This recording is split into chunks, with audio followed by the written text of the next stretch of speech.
ये रिश्ता क्या कहलाता है? माँ बेटे का रिश्ता तो ममता का होता है, लेकिन जहां माँ बेटे का मिलन है वहीं दादी सा का गुस्सा भी है और लाजमी भी है। जिस तरह अरमान छोड़ कर गया था पूरे परिवार को जिस मोड़ पर, जाहिर सी बात है कि दादी सा से तो अरमान को कोई माफी मिलने नहीं वाली।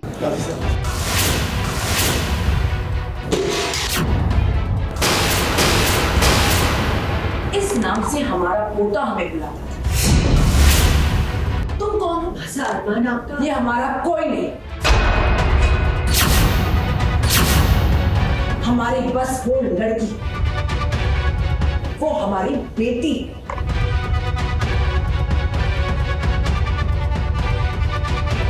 अब ये मदद करने का नाटक प्लीज हमारे सामने।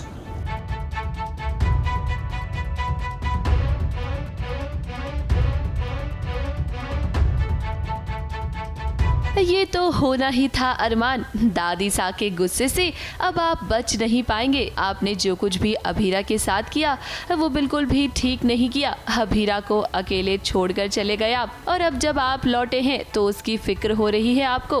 अब ये मदद करने का नाटक प्लीज हमारे सामने। तुम्हें हमारे दर्द का अंदाजा है तो अंदर बढ़ने वो भी कोशिश मत।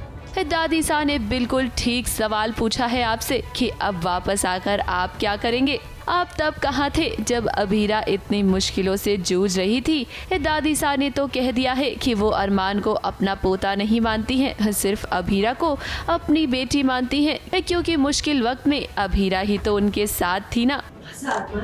ये हमारा कोई नहीं, हमारी बस वो लड़की, वो हमारी बेटी। कल तक तो इस बेटे को इस घर का पता नहीं मालूम था। अगर तुम्हें बेटा माँ खेलने का शौक है तो जरूर खेल, हमें और भी काम है। सबसे पहले तो ये जानना ही कि अरमान जो है वापस आ गया है। ये जब उसकी आवाज़ विद्या के कानों तक पहुंचती है तो वो विश्वास नहीं करती है कि ये सच भी हो सकता है, ये वाकई उसकी आवाज़ है, वो यहाँ कैसे हो सकता है। लेकिन फिर वो बोलता है नहीं मैं यहाँ आ गया हूँ। एंड तब उसको वो रुक नहीं पाती है, आगे बढ़ती है, देख नहीं पा रही है, सब तो अंधी नहीं हुई है लेकिन उसको थोड़ा ब्लर दिख रहा है, आउट ऑफ फोकस दिख रहा है सब कुछ। और तब जाकर मासा उसे रोक देती है कि तुम नहीं मिलोगी। लेकिन मैं बोलती हूँ ये मेरा बेटा है मासा, जो भी है बेटा है तो कहाँ था इतने सालों से, 7.5 सालों से कहाँ था। अब देखिए, विद्या की जिद की वजह से अरमान इस घर में आया है। विद्या चाहती है कि अरमान उसके साथ ही रहे।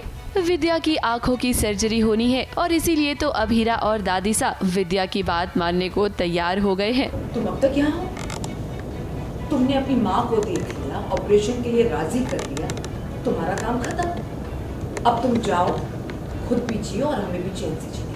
अरमान को विद्या ने आज सारा सच भी बता दिया है कि कैसे पोदार हाउस से उन सबको निकाला गया। विद्या, अभीरा और दादी सा को कैसे इस छोटे से घर में रहना पड़ रहा है। अब देखिए, ये सारी बातें सुनने के बाद ना अरमान की आंखें भर आई। अरमान को अब एहसास हो रहा है कि उसने अभीरा के साथ कितना गलत किया। संजय भाई साहब ने धीरे-धीरे अपना खेल शुरू कर दिया। फिर उन्होंने क्रिश को भी अपने साथ ले लिया। क्रिश भी आहिस्ता-आहिस्ता अपने बाप के बुरे रास्ते में चलने लग गए और इतना आगे बढ़ गया कि अपनी इंसानियत, अपने संस्कार, अपनी ईमानदारी, वो सब कुछ भूल गया। यहीं पर वो देखता है अरमान की मासा भी जो है बाल्टी लेकर आ रही है। वो देखता है कि किन मुसीबतों से, किन मुश्किलों से हम तीनों गुजरे हैं इन 7.5 सालों में। उसको दिखता है घर कैसा है, चीज़ों की कमी है। तो ये सारी चीज़ें हैं। It's a very emotional setup पूरा। वो उसे जाने के लिए कह रही हैं, वो भी जायज़ है क्योंकि वो बोल रही है कहाँ था ये, ऐसा कौन सा, ये कैसा बेटा है जो अपनी माँ को छोड़ के चला गया, ऐसा कैसा पति है जो अपनी बीवी को छोड़ के चला गया, ऐसा कैसा पोता है जो अपनी दादी सा को छोड़ के चला गया और कभी से पलट के देखा भी नहीं, पूछा भी नहीं, जानने का प्रयास भी नहीं करा कि हम लोग कैसे होंगे, कहाँ होंगे, क्या कर रहे होंगे। अब आने वाले ट्रैक में उम्मीद तो यही है कि विद्या अब अरमान और अभीरा को मिलाएगी। दादी सा तो बिल्कुल भी नहीं चाहती हैं कि अरमान अभीरा की जिंदगी में वापस आए। देखना दिलचस्प होने वाला है कि आखिर विद्या अरमान और अभीरा को फिर से कैसे एक करेगी। ABP news report.